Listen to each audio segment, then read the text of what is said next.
Good morning po and welcome to 5th Generation Hobby Shop. Welcome to another quick review and testing. Ayan, shout out po kay Sir Wex ng Saudi. Welcome to 5th Generation Hobby Shop, sir. Ngayon magre-review tayo ng unit. Ayan, Walther PPQ M2. Ito po ay T4A. Bali, ang bala niya ay rubber ball, caliber 43. Ayan. Rubber ball. So, may kasama na siyang case. Ayan. Case pa lang. Panalo na.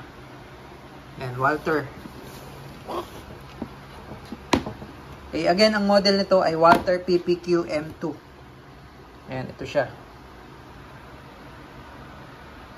Ayan, caliber 43. Kaya makikita nyo po yung barrel niya, oh.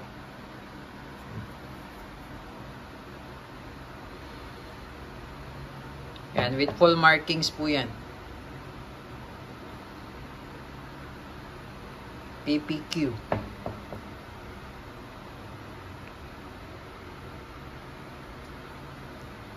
Sight niya, naka-tritium sight, yellow dot. Okay, again, shout out po kay Sir Wex ng Saudi. Yan, Walther PPQ. Pakita ko lang yung magazine niya. Ito pala, CO2 powered pa rin siya. Ayan, CO2 powered, and then again rubber ball po ang bala, rubber ball. Ayan. Rubber siya, rubber ball. Caliber 43. This is 5 joules po, 5 joules. 8 rounder po, 8 rounder. Ayan, so release lang natin yung magazine muna. Ito yung magazine niya. Ito mag-release. Ito yung mag-release. Ayan. Ito yung CO2 slot.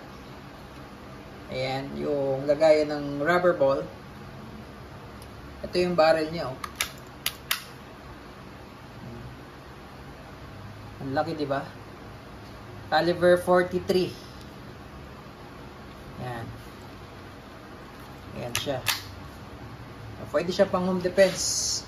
Pwede rin siyang balahan ng caliber 43 na paper ball. Okay. Pwede siyang balahan. Tapos may kasama siyang spring. Request spring. Owner's manual. Walther PPQ M2. Maintenance manual. Made in Germany po siya. Ayan. Yan yung mga kasama. So, ito. Load tayo ng rubber ball. Again, pwede siyang balahan ng paper ball, no? Wala lang tayong available sa ngayon na caliber 43. Pero magkakaroon tayo paper ball. Ayan. Ito yung rubber ball. Load mo lang. 8 shots po, 8 rounds. 8 rounds ang capacity niya. So, nakatatlo na tayo. 4, 5.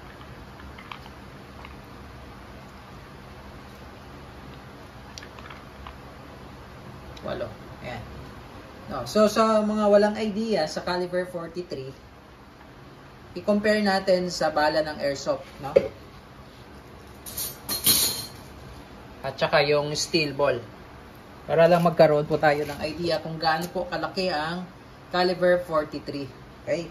So, ito yung 6mm. Ito yung 6mm na bala ng airsoft. Yan yung 6mm. Ito naman po yung caliber 43. Ayan. Ganon siya kalaki. Ito yung 5.95 na steel ball na bala ng airsoft airgun.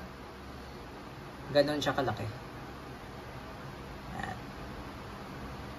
Ganon kalaki ang caliber 43. Okay? Para lang may idea po tayo kung gaano siya kalaki. Okay, para siyang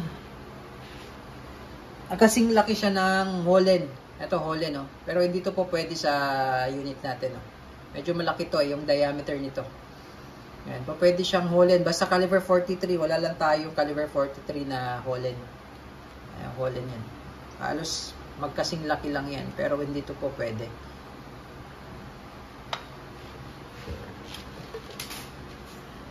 Hopefully soon magkaroon tayo ng steel ball ng caliber 43 tsaka paper ball.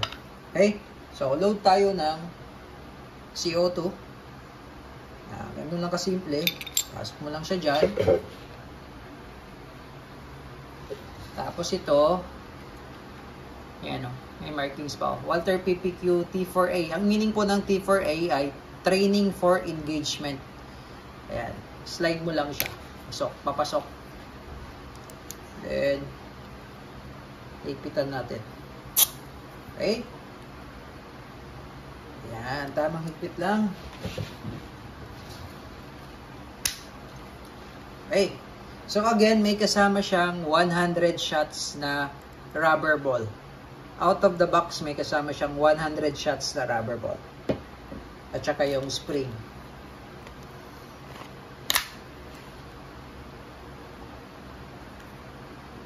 Pwede pala siyang lagyan ng flashlight. Pwede siyang lagyan.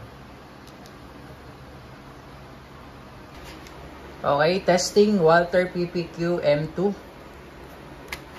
Chambered in caliber 43.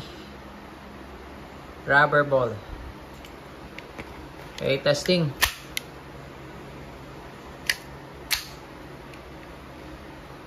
Ayun yung ating target.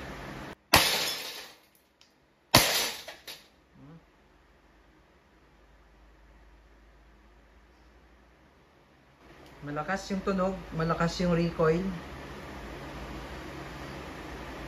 Durog. Rubber ball lang yun ang gamit natin, ha. Pero durog.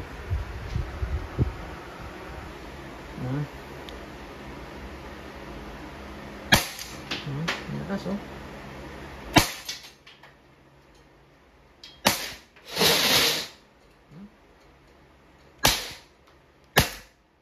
Walther PPQ. Again, shoutout kay Sir Wex ng Saudi. Sir, okay na po. Goods.